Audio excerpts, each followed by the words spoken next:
Bismillahirrahmanirrahim. Tulisan yang paling kecil itu namanya huruf. Jadi huruf contohnya yaitu A, B, C, D dan seterusnya. Itu dalam bahasa Indonesia namanya huruf. Dalam bahasa Arab itu namanya huruf. Jadi contohnya huruf yaitu alif, ba, ta dan seterusnya. Itulah namanya huruf. Kemudian di atas huruf yang kedua itu ada yang namanya dalam bahasa Indonesia namanya kata. Jadi kata itu apa? Kata susunan dari beberapa huruf yang mempunyai arti. Contoh, ada huruf S, A, Y, A, saya jadikan satu, itulah namanya kata. Ada M, ada A, ada K, ada A, ada N, saya jadikan satu, namanya kata. Ada R, ada O, ada T, ada I, namanya roti, itu namanya kata. Dalam bahasa Arab itu namanya kalimah. Jadi kalimah yaitu contohnya ana, kumpulnya hamzah, nun, alif, itu namanya kalimah.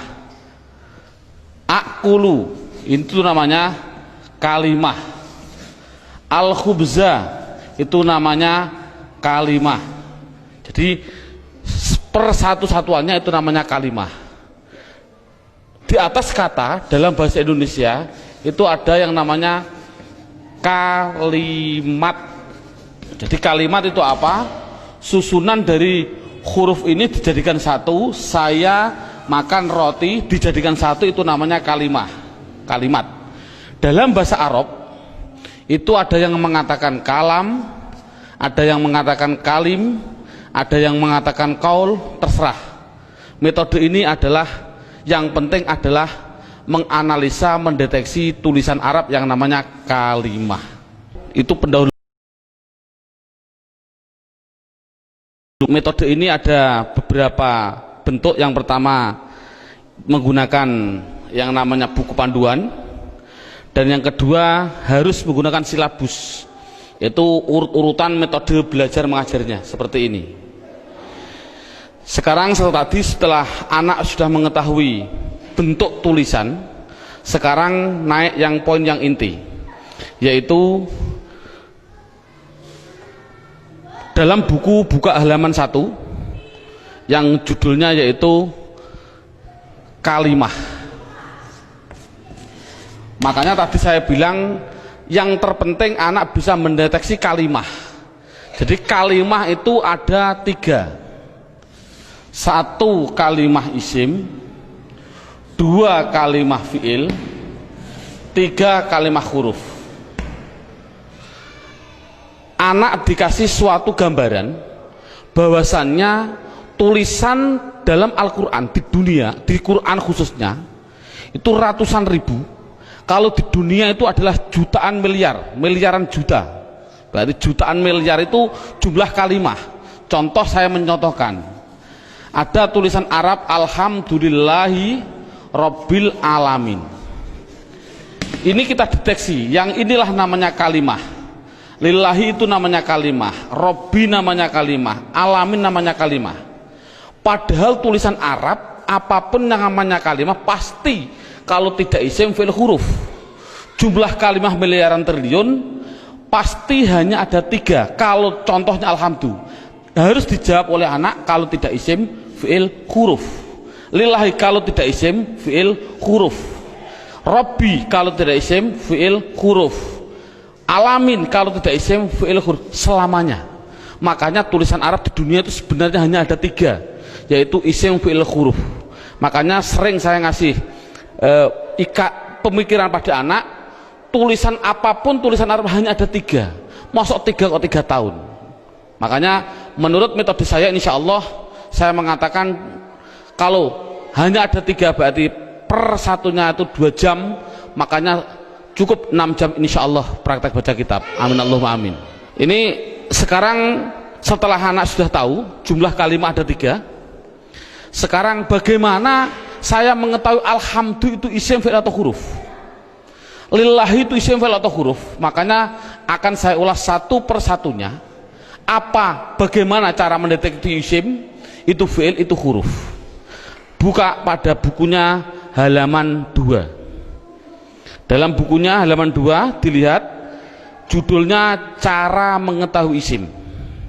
Jadi cara mengetahui isim itu dengan 2 cara.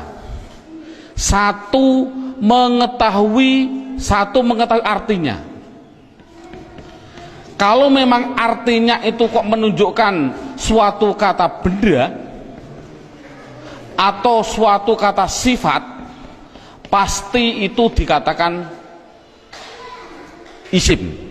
Jadi isim itu kalau tahu artinya itu menunjukkan benda atau menunjukkan suatu sifat, pasti isim.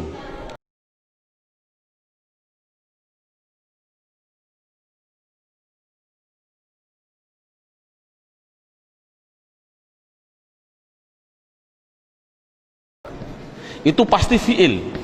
Nah di dunia ini kan hanya ada 3. Pasti kalau tidak kata benda, kata sifat, kata kerja. Saya contohkan, duduk itu kerja atau apa? Jawab saja, anak dites. Contoh saya bilang duduk, isim, fiil atau huruf? Anak akan jawab fiil karena artinya kerja. Saya contohkan lagi, ada tulisan Arab mim sin jim dal. Ini tulisan Arab. Kalau tulisan Arab harus dijawab, lafal mim sin jim dal ini isim, fiil atau huruf? Anak pasti akan menjawab isim. Tahu kok isim? Karena artinya menunjukkan suatu benda. Ini berarti kan sudah bisa anak. Saya contohkan lagi. Saya bilang ada tulisan Arab, coba anak-anak lafal Arab ini jawab dengan 3 kategori, isim, fiil atau huruf.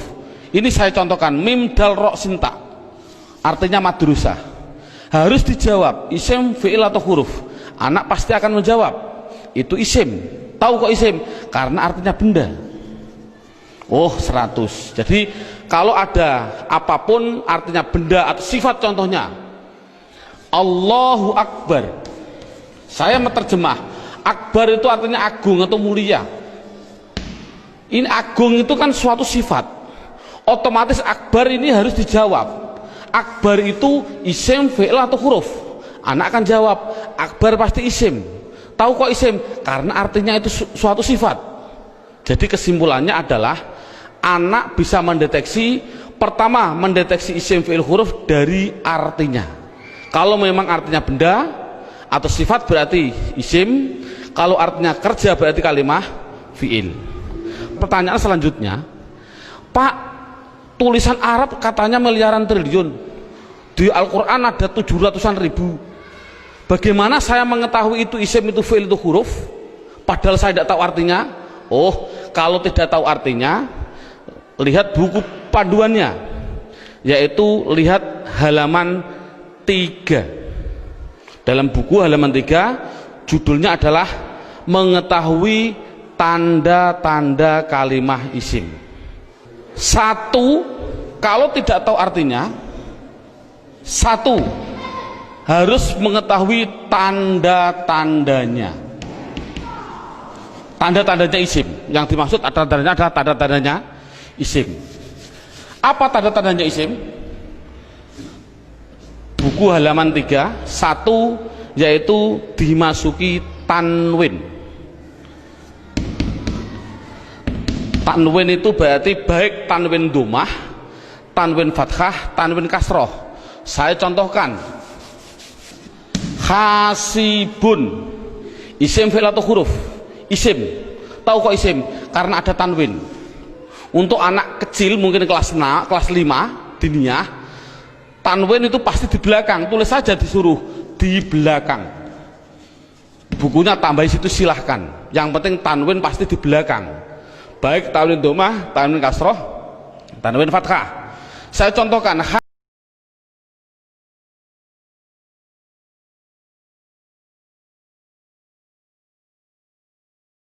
tidak tahu ini harus dijawab isim. Mengapa ke isim? Karena ada tanwinnya. Saya menulis lagi, sohi bin, isim, fi'il atau huruf? Isim. Tahu kok isim? Karena ada tanwinnya. Berarti anak sudah bisa mendeteksi, yaitu tanda-tanda yang pertama kalimah isim, yaitu dimasuki tanwin.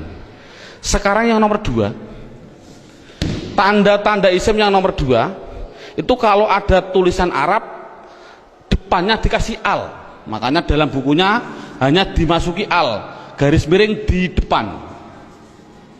Jadi kalau ada tulisan Arab depannya ada alif dan lam, pasti itu isim. Contoh, alhamdu, harus dijawab isim fi'il atau huruf, jawabnya adalah isim.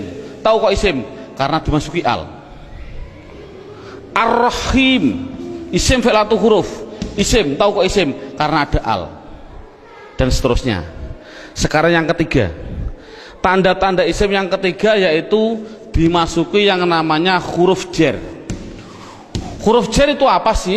Huruf jar itu adalah tertentu, lafalnya tertentu, yaitu ada tulisan itu berupa apa? Min, ila, an, ala, dan seterusnya. Di dalam buku sudah ada.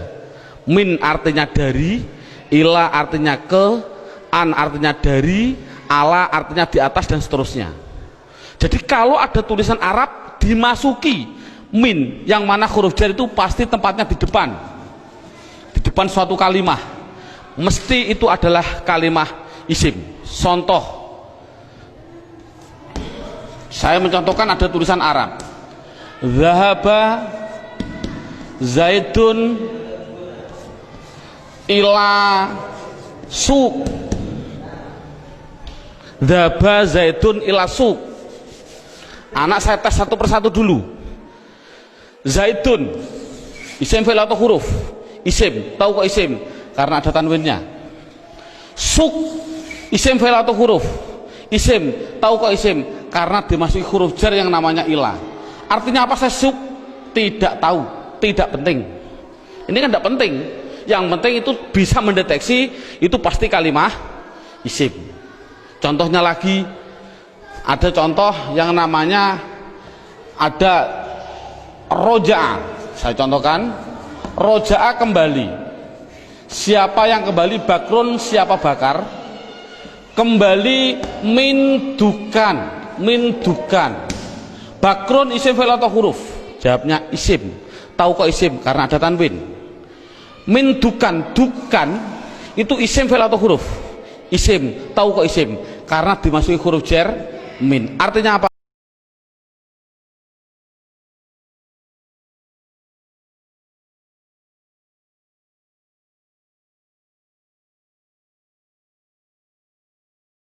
Saya hapus dulu. Tanda-tanda isim yang keempat yaitu dimasuki namanya huruf kosam. Kosam itu artinya sumpah. Kosam artinya sumpah. Di sini huruf kosam hanya ada 3, wawu, ba, ta. Untuk anak pemula jangan dicontohkan selain lafal Allah, jangan. Untuk pemula jangan. Contoh, wal asri. Asri ini adalah isim. Tahu kok isim? Karena ada wawu kosam. Tidak perlu sebenarnya. Yang penting itu adalah wawu kosam nanti. Contohkan saja wallahi. Berarti Allah itu isim karena apa? Dimasuki wawu ini. Itu aja masih bingung untuk anak didik. Jadi kesimpulannya kosam tidak begitu penting. Yang penting yang terakhir ini. Tanda-tanda isim yang terakhir yang kelima yaitu dimasuki yang namanya mamimu.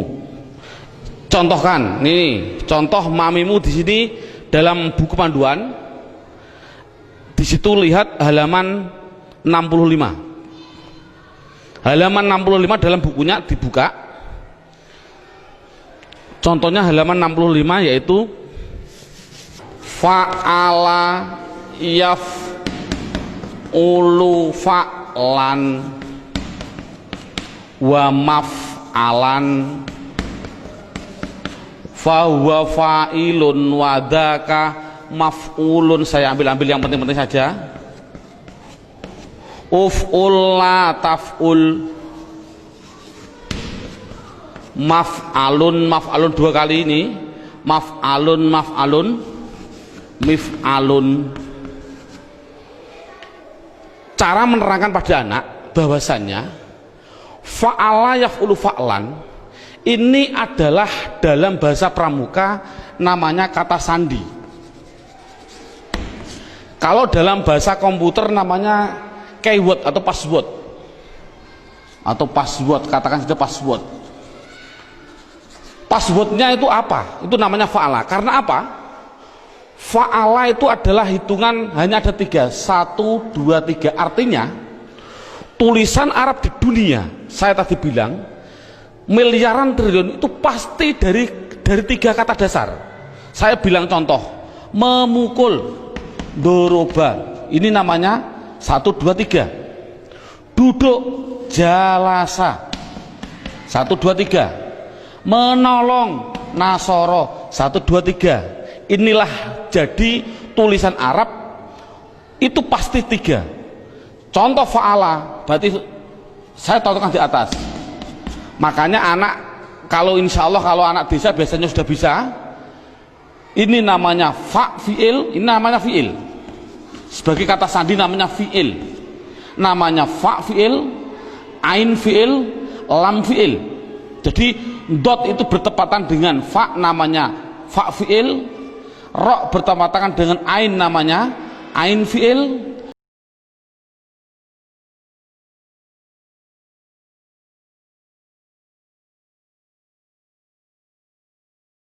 Itu pasti.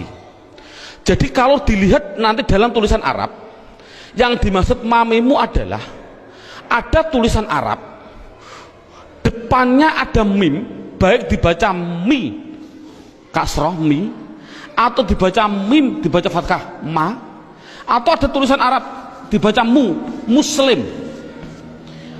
Kalau ada tulisan Arab depannya kok dikasih mim dan jumlahnya pasti 4, berarti kan 3 yang asli, mim lam sin asli, mim tambahan, lam fa, lam ain fa asli, mim tambahan. Jadi kalau ada tulisan Arab depannya ada mim, baik dibaca ma atau mi atau mu, pasti itu kalimat isim. Contoh, muslim, isim fi'il atau huruf? Jawabnya adalah isim. Tahu kok isim? Karena dimasuki mu. Saya menulis. Masjid, isim fi'il atau huruf? Isim. Tahu kok isim? Karena dimasuki ma. Dan seterusnya. Saya bilang madrasah, isim fi'il atau huruf?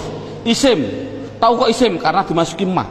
Jadi tulisan Arab kalau ada mim dibaca baik fathah, kasroh, dumah, itu pasti kalimah isim. Sekarang saya tambah sedikit suatu pengenalan. Kalau ada tulisan Arab,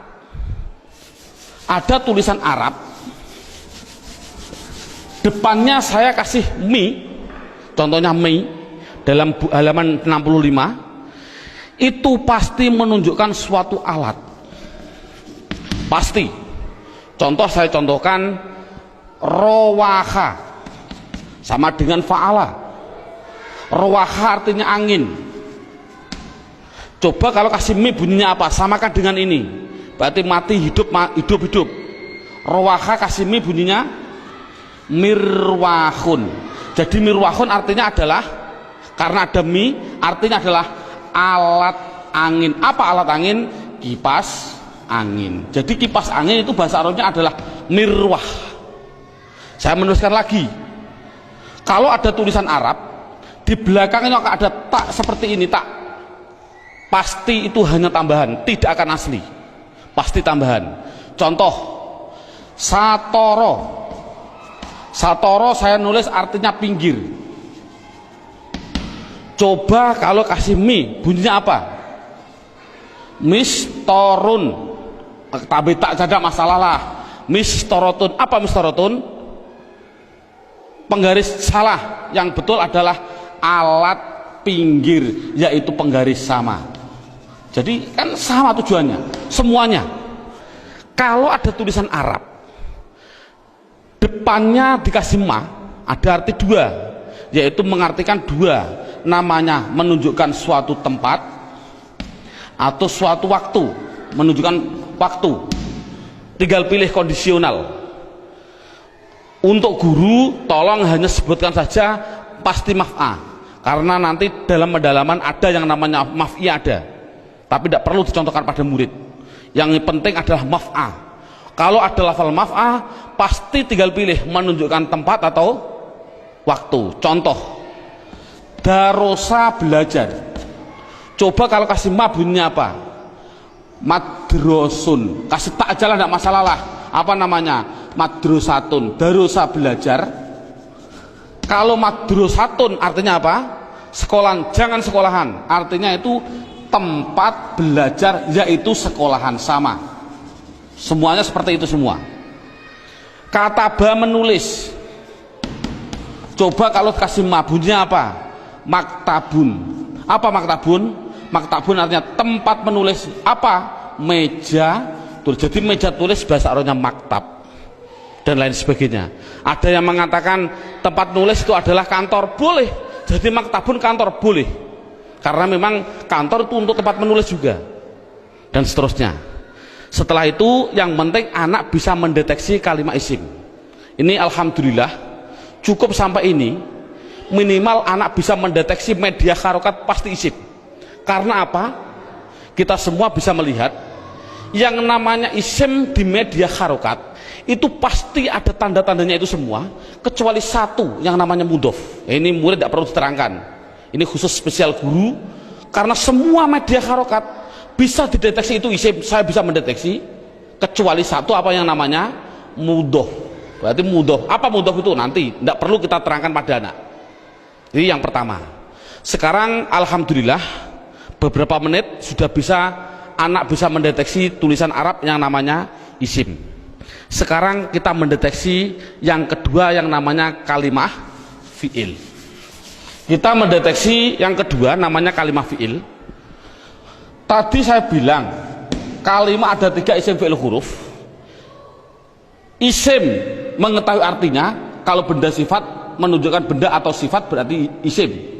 Kalau tidak tahu artinya, mengetahui tanda-tandanya. Sama dengan fi'il. Kalau mengetahui artinya, itu artinya menunjukkan suatu kerja, berarti kalimah fi'il. Tadi sudah saya terangkan. Kalau tidak tahu semuanya Pak, oh sama dengan isim, yaitu mengetahui tanda-tandanya. Lihat buku panduannya, yaitu halaman 10. Buku panduan halaman 10.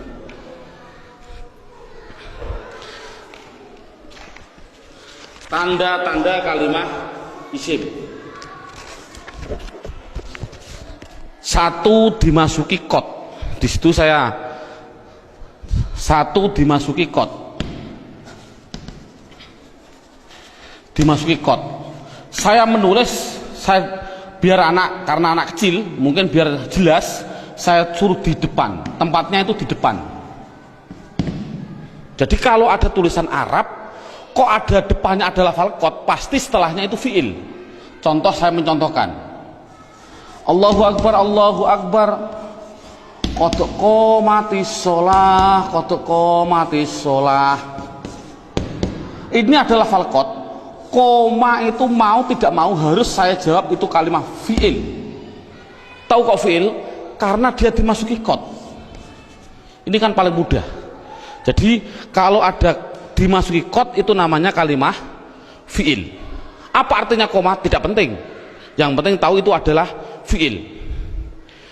Tanda-tanda yang kedua yaitu dimasuki yang namanya sin. Tolong lafal sin tidak usah diterangkan. Karena apa kok menerangkan? Wong saya menerangkan fi'il saja belum tahu, saya contohkan lafal sayaqulus sufaha. Yaqulu itu adalah fi'il, karena apa? Dimasuki sin, tidak akan mungkin paham anak.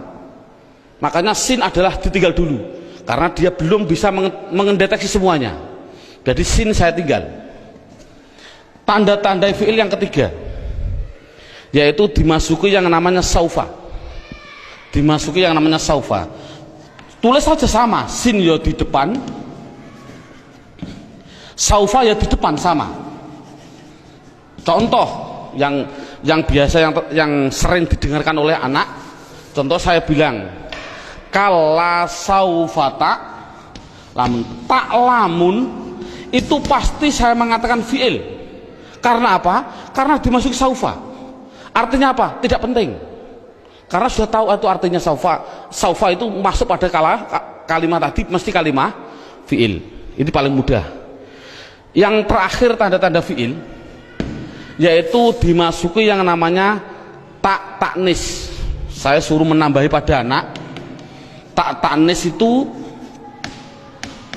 saya bilang, saya tulis di belakang, tempatnya itu di belakang, dan berupa tak seperti ini yang mati. Orang Jawa bilang tak perahu lah. Jadi tak perahu. Nek ono tak perahu seperti itu pasti itu namanya kalimah fiil. Contohnya ini. Qad qomat as-shalah, aslinya itu adalah koma, itu fiil dengan dua tanda-tanda.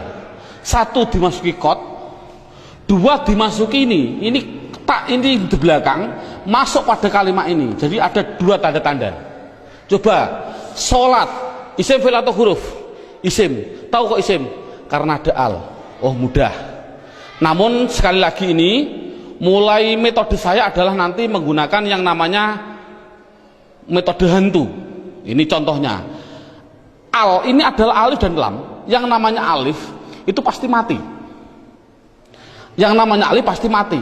Ada mati ketemu mati, itu namanya hantu. Saya tulis mati ketemu mati namanya apa? Hantu. Orang Arab tidak senang hantu. Akhirnya biar ini hidup, akhirnya dikasih biar berdoa. Bunyi apa? Qad qomatis shalah. Bukan qad qomat shalah lagi, tapi qad qomatis shalah. Saya contohkan lagi. Lafal min ketemu masjid. Bunyinya apa? Min al masjid, tidak boleh karena ini ada alif mati ketemu mati namanya hantu, tidak boleh, harus dihidupkan biar berdoa, bunyinya minal masjidi. Contoh lagi, an ketemu madrasah, bunyinya apa? Anil. Kok bisa anil? Oh karena ada mati ketemu mati namanya hantu. Ini sekali lagi orang Arab itu tidak senang atas hantu.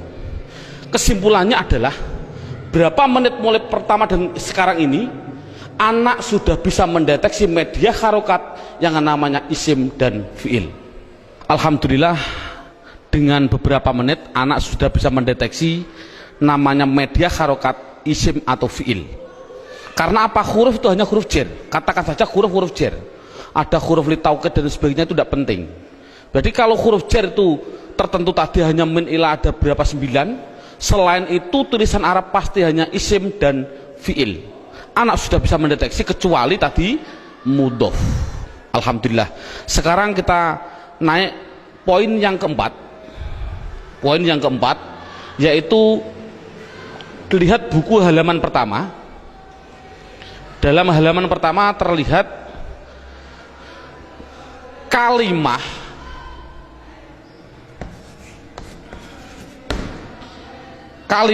isim, fiil, huruf. Ini ada gambar kalimah pasti butuh kepada yang namanya ini garis horizontal namanya perlu. Dalam bahasa Indonesia namanya perlu, bahasa Indonesianya orang Jawa namanya butuh. Butuh itu kemarin saya dari Sumatera, butuh itu artinya sama seperti di orang Kalimantan zakar. Naudzubillah, mohon maaf sekali bahasa kasar perlu. Berarti kalimah itu pasti memerlukan yang namanya i'rab. Halaman pertama dilihat i'rab itu ada 4. Satu namanya i'rab rofa, 2 namanya i'rab nasab, 3 namanya i'rab jar, yang keempat yaitu namanya i'rab jazm. Jadi kalimah itu pasti memerlukan yang namanya i'rab. Padahal i'rab ada 4, rofa, nasab, jar, jazm. Dan perlu diketahui kalimah isim itu butuhnya hanya butuh 3, bukan 4. Fi'il butuhnya yaitu 3, bukan 4. Huruf, sementara huruf tidak butuh. Jadi yang butuh i'rab itu yaitu khusus yang namanya kalimah isim dan kalimah fiil. Apa i'rab itu nanti saya terangkan. Yang penting isim itu butuh 3. Apa namanya? Dan perlu ditulis dulu. Anak harus digarisbawahi. Rofa pasti domah. Dibilang pasti. Karena pengalaman saya pada waktu kecil, Pak Guru menerangkan rofa yaitu domah, wawu, alif, nun. Itu saya juga bingung.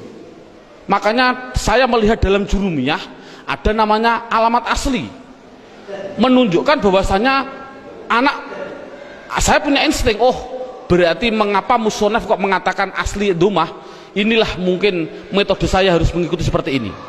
Jadi setiap anak pastikan yang namanya rofa pasti domah, yang namanya nasab pasti fathah, yang namanya jer pasti kasroh, yang namanya jazm pasti sukun.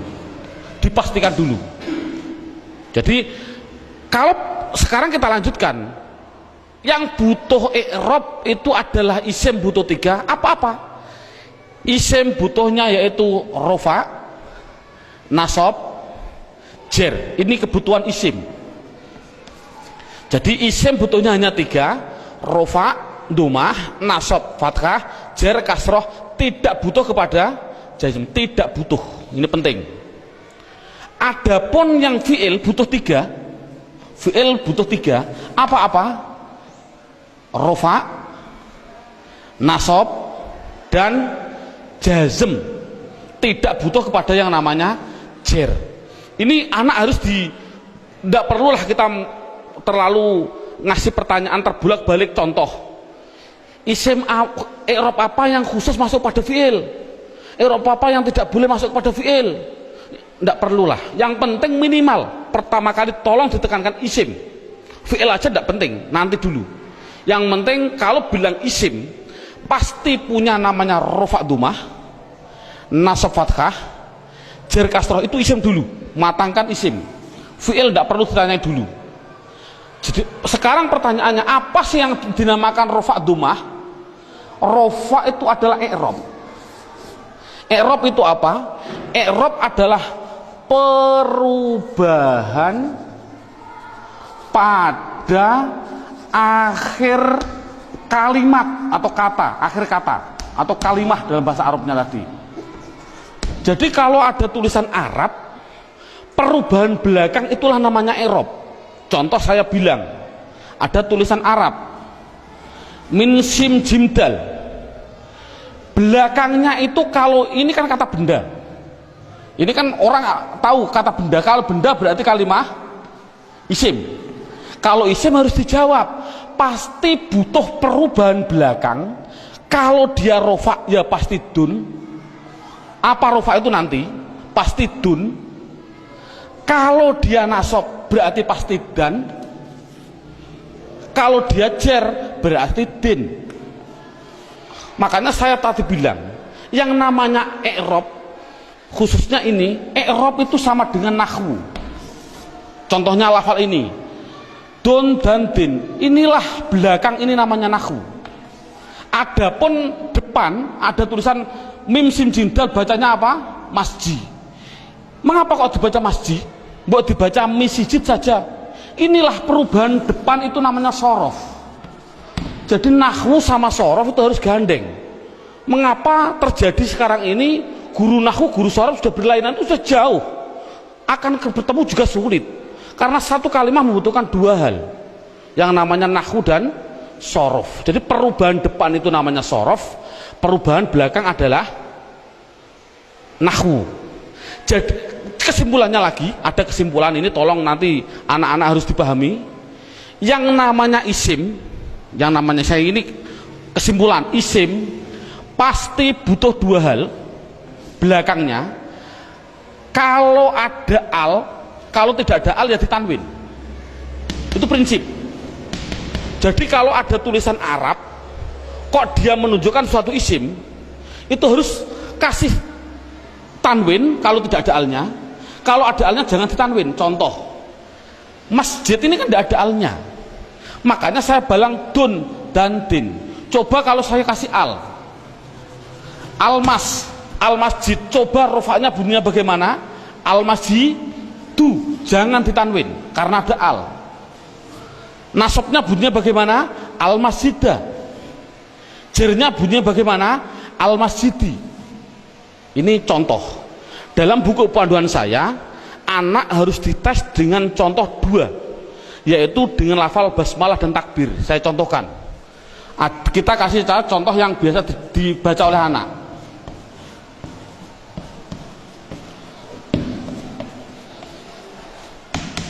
Dideteksi dulu isim fi'ilnya.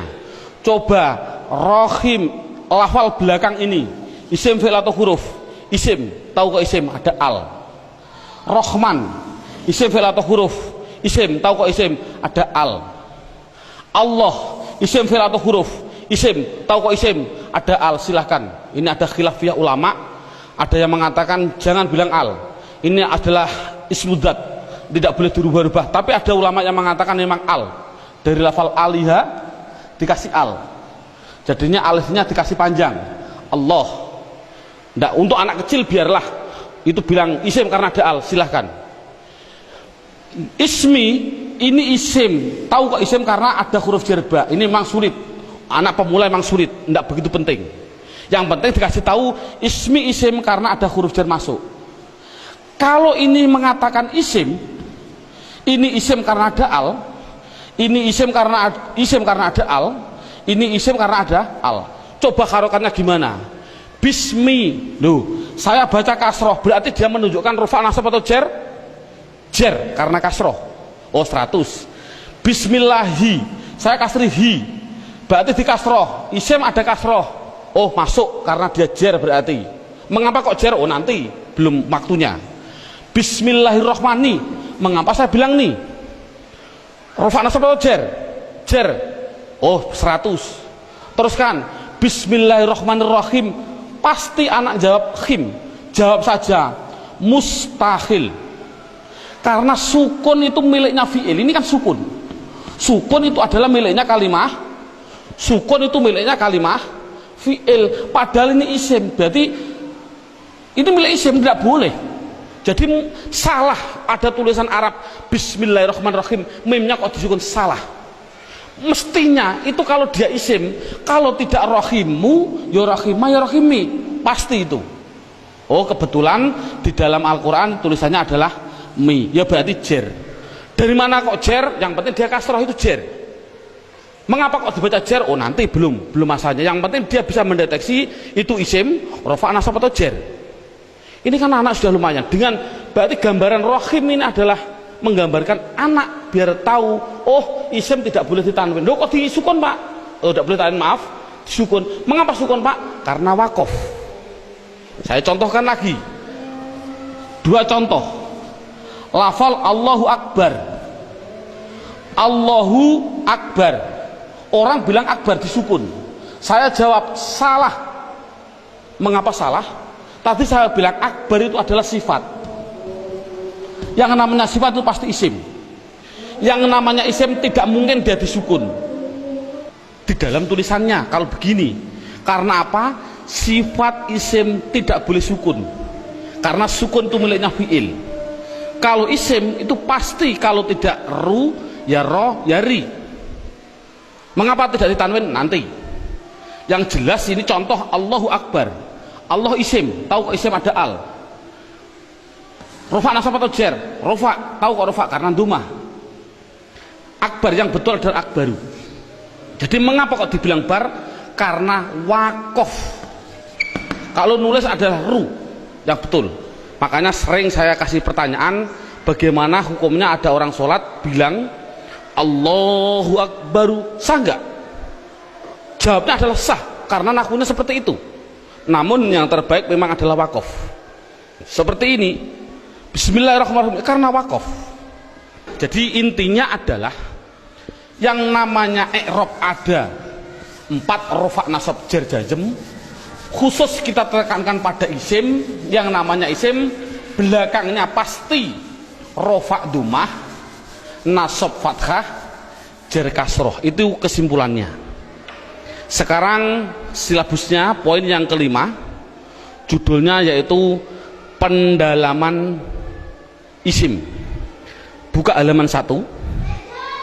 sama halaman 1, yaitu lihat halaman 1, isim dibagi 2. Ada yang namanya isim mabni, ada yang namanya isim mu'rab. Sekali lagi, isim mabni dan isim mu'rab dibagi dulu. Apa yang namanya isim mabni? Dalam buku halaman 2 ada. Mabni itu adalah, mabni itu apa? Mabni adalah harokat belakang, harokat belakang itu tetap. Saya tulis tetap. Itulah namanya mabni. Jadi mabni itu apa? Mabni harokat belakang tetap. Mu'rab itu apa? Mu'rab yaitu harokat belakang berubah-ubah. Harokat belakang berubah-ubah. Jadi itu kesimpulannya. Jadi isim harus dibagi 2, isim mabni dan isim mu'rab. Isim mabni belakangnya tetap, isim mu'rab belakangnya berubah-ubah. Isim mabni sekarang diperinci satu persatu. Dalam silabus ada isim mabni, yaitu satu namanya isim domir. Saya tulis satu namanya isim domir. Tolong dalam hal ini anak tidak usah diperdalami. Yang namanya pada waktu pengalaman saya dulu kecil, Pak Guru bilang domir itu ada 2, seperti contoh seperti ini. Domir ada 2, domir baris dan domir mustatir.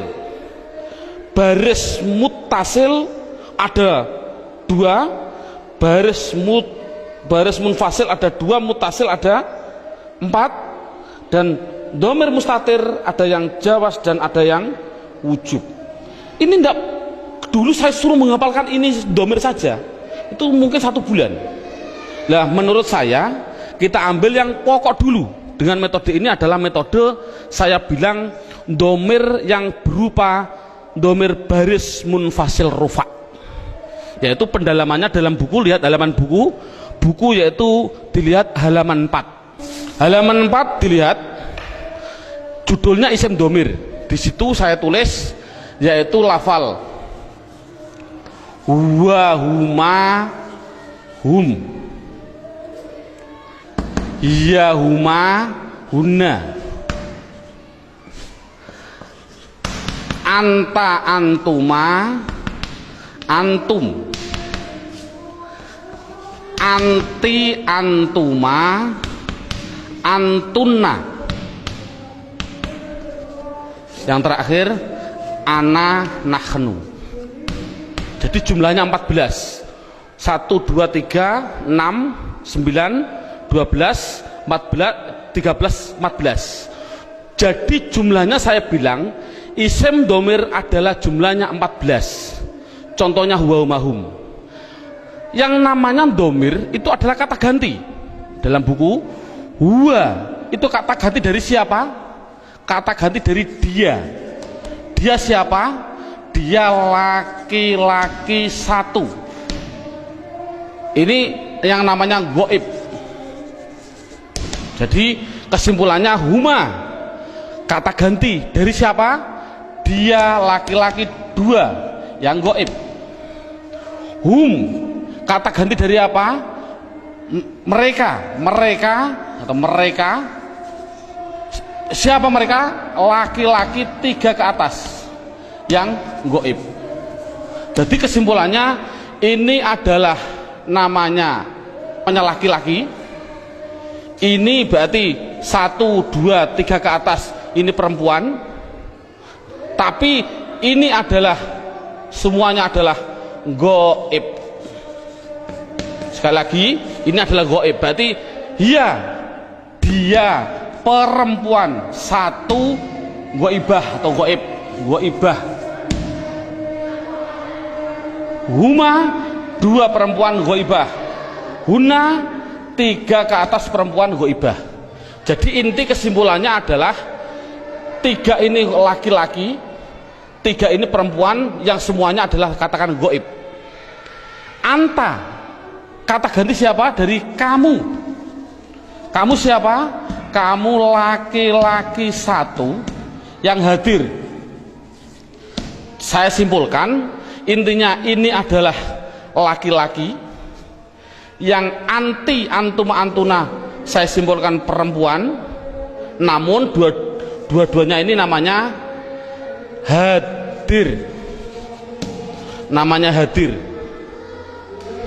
Ana artinya saya, nahnu artinya kita. Penjelasannya, mengapa domir dikatakan mabni? Ini anak dijelaskan dengan dua pendekatan. Contoh lafal huwa. Huwa itu kata ganti siapa? Dari dia. Dia satu, orang laki-laki satu, orang Inggris. Kata gantinya juga dia, tetap inilah akhirnya wa, selamanya akhirnya dibaca wa. Makanya dikatakan mabni adalah belakangnya tetap, yaitu tetap dibaca fathah. Dia orang Amerika, ya sama tetap wa. Orang Indonesia, ya tetap wa. Jangan mentang-mentang orang Indonesianya orang pendek-pendek terus dibilang wi. Kalau orang Arab orangnya tinggi-tinggi wu, ndak boleh. Kesimpulannya adalah selamanya pasti akhirnya tetap berupa yang namanya wa. Itu pendekatan secara logika. Pendekatan secara nahwiyah walaupun salah, karena walaupun salah, contoh huwa dia dibaca rofa ya tetap huwa. Dia karena isim kan dibaca nasab ya tetap huwa. Dibaca jar ya tetap huwa. Sekali lagi untuk seorang guru, cara menerangkan seperti ini walaupun salah, kan tidak mungkin huwa itu adalah domir rofa, kok bisa nasab. Itu contoh seorang guru, ini penting untuk seorang guru. Ngomong ini permasalahannya, pengalaman saya keliling, pertanyaan saya itu rata-rata di dalam hal gaib dan hadir. Saya bilang, apa sih artinya gaib dan apa sih artinya hadir? Rata-rata orang mikir gaib adalah tidak ada orangnya, hadir adalah ada orangnya, padahal salah. Pengertian gaib adalah tidak diajak bicara walaupun ada di sampingnya. Samping saya ada namanya Zaid. Ada orang tanya, Pak Zaid mau ke Semarang kok, bilang pada saya, padahal di samping saya ada Zaid. Ini namanya hadir atau gaib? Gaib, karena orangnya bicara sama saya, bukan pada Zaid. Jadi kata gantinya pada Zaid adalah wa. Ini menunjukkan artinya gaib, yaitu jangan diartikan tidak ada orangnya, diartikan apa? Tidak diajak bicara. Kalau hadir ya berarti diajak bicara. Itu kesimpulannya adalah mabni harokat belakangnya tetap selamanya. Contoh mereka selamanya mesti hum, disukun selamanya. Jadi saya tulis di situ pertama isim domir mabni jumlahnya adalah 14. Buka seterusnya bukunya halaman 5. Yang kedua, mabni yang kedua yaitu yang namanya di situ saya tulis isim isyarah. Isim isyarah tidak perlu kita terlalu banyak mencontohkan. Isim isyarah itu kita contohkan hanya yang mudah-mudah saja. Contoh isim isyarah ada 3. Ada yang namanya qorib, ada yang namanya wasit, ada yang namanya ba'id. Qorib artinya dekat, wasit artinya sedang, ba'id artinya jauh. Contoh orang bilang isyarat menunjukkan, qorib iki, orang Jawa bilang iki, kalau sedang iku, kalau jauh kai, itu orang Jawa bilang. Tapi kalau orang Sunda iya eta itu ya salah, itu milik orang Indonesia, bukan orang Sunda sebenarnya. Tapi orang Sunda tidak punya jauh, sama dengan kita. Ini ndak, masalahnya adalah contoh korib.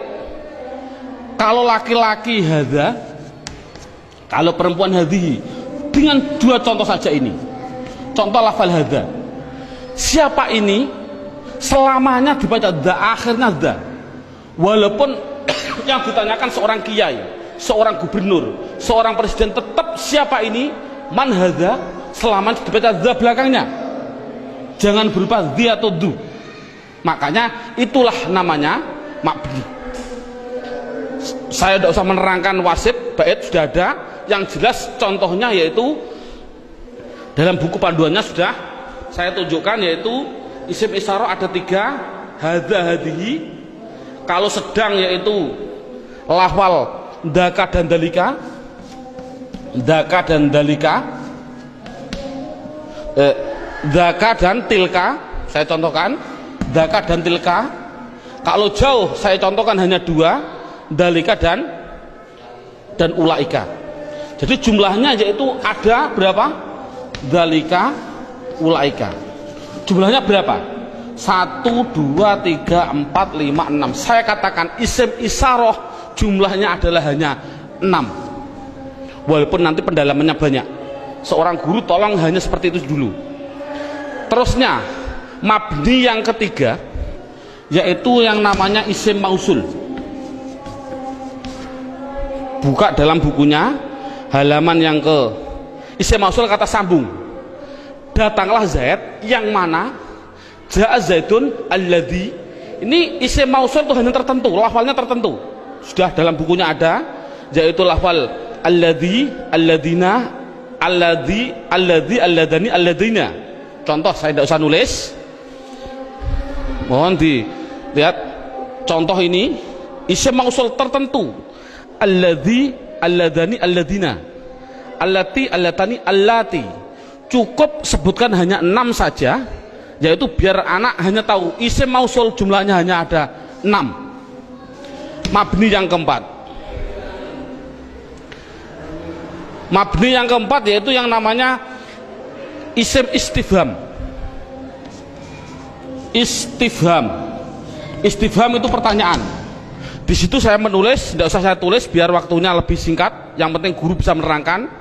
Yaitu di situ saya tulis hanya man, mundu, madza, mata, ayana, aina, kaifa, anna, kam, dan ayu.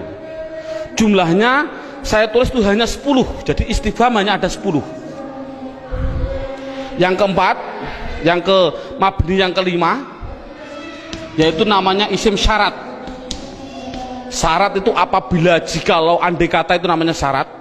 Saya tulis dalam bukunya biar lebih singkat. Lafalnya tertentu. Man, ma, mahma, mata, ayana, aina, anna, haisuma, kaifama. Jumlahnya yaitu hanya ada 9. Yang terakhir yang nomor 6, yang namanya isim fi'il. Ini loh, namanya isim fi'il. Kadang-kadang orang bingung. Di situ ada isim fi'il madhi, isim fi'il mudhari, isim fi'il amar. Yang penting contohnya saya bilang isim fi'il amar, isim fi'il amar. Contohnya lafal amin, amina. Ini dikatakan dia bukan isim, bukan fi'il. Dikatakan isim fi'il. Mengapa kok isim fi'il? Tidak usah kita, anak tidak usah dikasih jawaban, kasih alasan, tidak usah.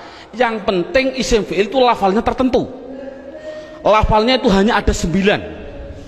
Begitu. Berarti anak yang penting tahu. Contohnya seperti ini. Isim fi'il amar yang pertama. Ada yang namanya soh dan seterusnya. Isim fi'il madhi ada 2. Isim fi'il mudhari ada 2. Cukup 9 saja. Inti kesimpulannya, isim mabni itu jumlahnya adalah 14, 6, 6, 10, 9, 9, jumlahnya adalah 54. Padahal tadi saya bilang tulisan Arab yang namanya isim di dunia jumlahnya kalimat isim adalah 1 miliar triliun. Itu jumlahnya tulisan Arab di dunia itu 1 miliar triliun. Kalau isim jumlahnya miliaran triliun dibagi dua, mabni dan mu'rob. Yang namanya mabni yaitu 54, selainnya pasti mu'rob. Kesimpulannya, isim mu'rob adalah yang tidak berupa mabni. Saya mohon maaf untuk seorang ustadz, seorang guru, dulu pada waktu saya masih kelas 1 sanawiyah sudah diajarkan oleh alfiyah, padahal saya belum memahami betul. Saya ditunjukkan contohnya huwa, isim domir. Isim domir huwa itu dikatakan mabni karena apa? Karena yang namanya mabni adalah serupa dengan huruf. Mu'rob tidak serupa dengan huruf. Jadi yang namanya mabni serupa dengan huruf. Serupa di dalam apanya? Ada sibe wat'i, sibe iftikori, sibe, tidak perlulah kita sementara, nanti dulu. Yang penting anak bisa, yang namanya mabni pasti tertentu lafalnya dan dia pasti serupa dengan huruf. Makanya tidak usah kita menjelaskan alasan-alasan dulu, biarlah nanti seorang ustadz kalau dia sudah belajar alfiyah. Ini metode awal. Jadi saya simulkan, kalau tulisan Arab yang namanya isim jumlahnya 1 miliar triliun, mabni 54, berapa jumlah mu'rob? Jumlah mu'rob ya miliaran triliun dikurangi 54. Kalau kita nulis persen, ya mungkin 0,000 nafas hampir habis baru 1%. Jadi anak mudah. Isim domir ada 14, isim isyarah ada 6. Contoh, alhamdu, isim fi'il atau huruf? Isim. Tahu kok isim? Ada al. Kalau tahu isim harus dijawab, dia masuk kategori mabni atau mu'rob, harus dijawab. Jawabnya apa? Anak dibilang ini pasti mu'rob. Karena apa kok mu'rob? Karena lafal alhamdu tidak ada pada mabni yang jumlahnya 54. Itu kan paling mudah. Berarti semua tulisan Arab kalau tidak ada di 54 ya pasti mu'rob. Berarti mu'rob miliaran triliun. Jadi makanya anak suruh menghafalkanlah. Arti tidak perlu nanti dulu. Yang penting anak bisa mendeteksi. Itu adalah mabni, jumlahnya 54, apa-apa, wa umahum dan seterusnya. Isim isyarah tak dihafal, isim mausul hafal, selain itu pasti mu'rob. Contoh lagi, alhamdulillahi rabbil alamin. Isim fi'il atau huruf? Isim. Tahu kok isim? Ada al. Kalau isim, jawab mabni atau mu'rob? Itu pasti pertanyaan itu harus. Jawabnya adalah mu'rob. Tahu kok mu'rob? Karena tidak ada di mabni, gitu saja. Paling simpel. Mengapa kok mu'rob? Karena tidak ada di mabni. Insya Allah anak akan bisa. Berarti bisa mendeteksi media harokat itu isim, mabni atau mu'rob. Semuanya. Mulai dari bismillah, mu'rob karena tidak ada di mabni. Bismillahi Allah, mu'rob karena tidak ada di mabni. Bismillahirrahman, Rahman mesti mu'rob karena tidak ada di mabni.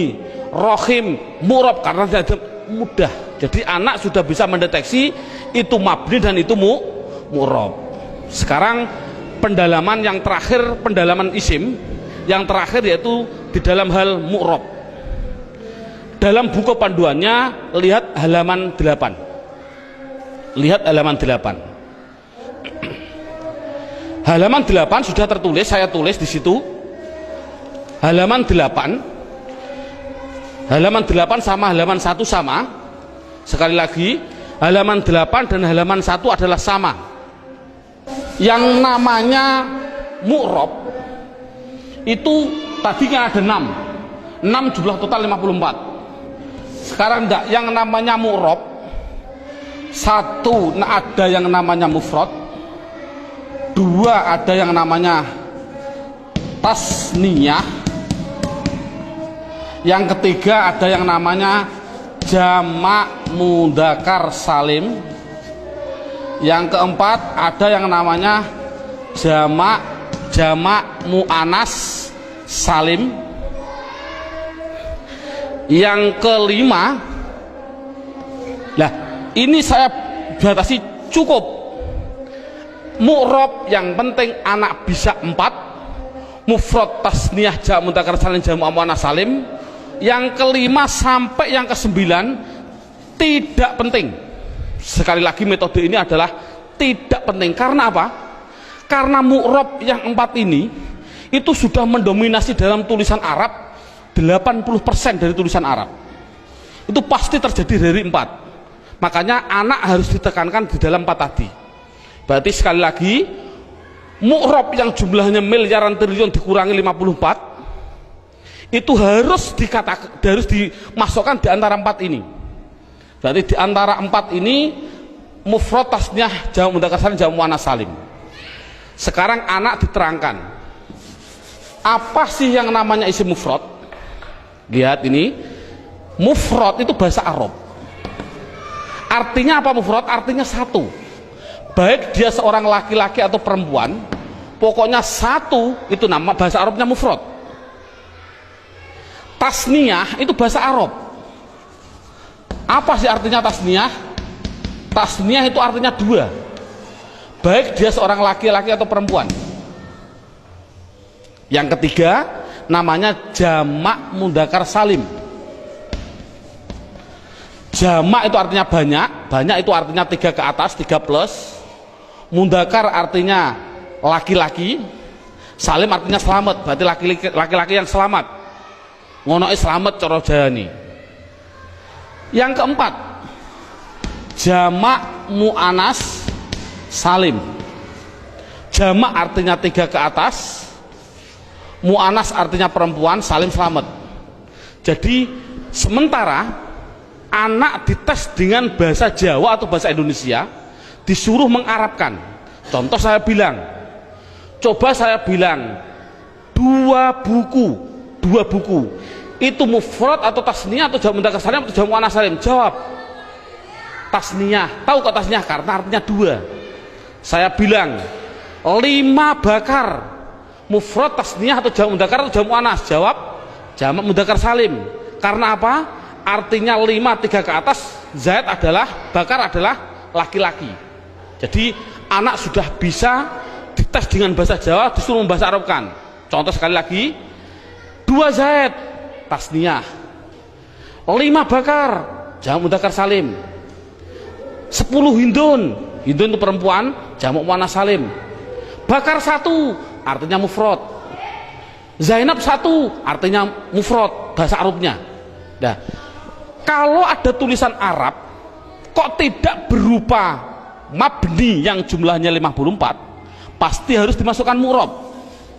Kalau mu'rab harus dimasukkan di antara 4 ini, harus apa mufrad, apa tasniyah, apa jamak mudzakkar salim, apa jamak muannats salim, pasti harus masuk semua tulisan mu'rab. Contoh, nah ini bagaimana saya mengetahui Pak tulisan Arab itu mufrad, tasniyah, jamak mudzakkar salim, jamak muannats salim? Lihat bukunya halaman 8. Kalau ada tulisan Arab,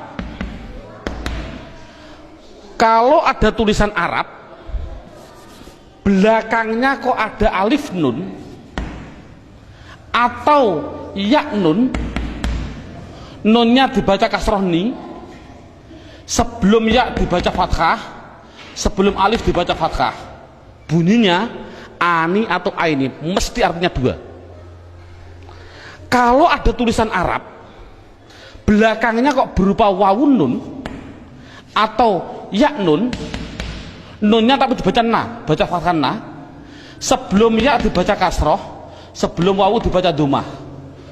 Kalau orang Jawa bilang una, ini berarti mati nih, atau ina tadi aini, mesti artinya 3 ke atas laki-laki. Kalau ada tulisan Arab belakangnya berupa alif dan tak, taknya tak perahu, sebelum alif dibaca fathah, taknya hanya 2, kalau tidak ton ya tin, itu pasti dikatakan jamak muannats salim. Kalau ada tulisan Arab belakangnya tidak ada tambahan ani, aini, una, ina, atun, atin, mesti itu isim mufrad. Jadi isim mufrad itu apa? Yaitu kalau tulisan Arab tidak ada belakangnya tidak ada tambahan. Saya contohkan, alhamdu, isim fi'il atau huruf? Isim. Tahu kok isim? Karena ada al. Pertanyaan selanjutnya, mabni atau mu'rab? Mu'rab. Tahu kok mu'rab? Karena tidak ada di mabni. Kalau mu'rob harus dimasukkan di antara empat ini, wajib. Empat ini harus dimasukkan. Berupa apa? Mufrad. Tahu kok mufrad? Karena belakangnya tidak ada tanda-tandanya. Ani, aini. Ini kan dal. Dal ini kan tidak ada tambahannya. Oh, jadi alhamdu adalah isim mufrad. Contoh lagi. Bismillah, alhamdulillahirabbil alamin. Alamin. Pertanyaan, isim fi'il atau huruf? Isim. Tahu kok isim? Ada al. Mabni atau mu'rob? Mu'rob. Tahu kok mu'rob? Karena tidak ada di mabni. Kalau masuk mu'rob, masukkan di antara empat ini. Bunyinya apa? Jamak mudzakkar salim. Tahu kok jamak mudzakkar salim? Karena belakangnya ada inang, ya nun, sebelumnya dibaca kasroh. Cocok gak dengan ini? Ina. Jadi tulisan Arab mesti gitu semua. Kalau mu'rob pasti harus masuk kategori di antara empat tadi. Ini alhamdulillah berapa jam ini anak sudah bisa 100% mendeteksi isim dan mengkategorikan di antara mabni dan mu'rob. Subhanallah, sudah bagus.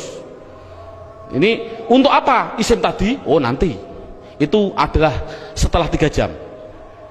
Kita istirahat dulu.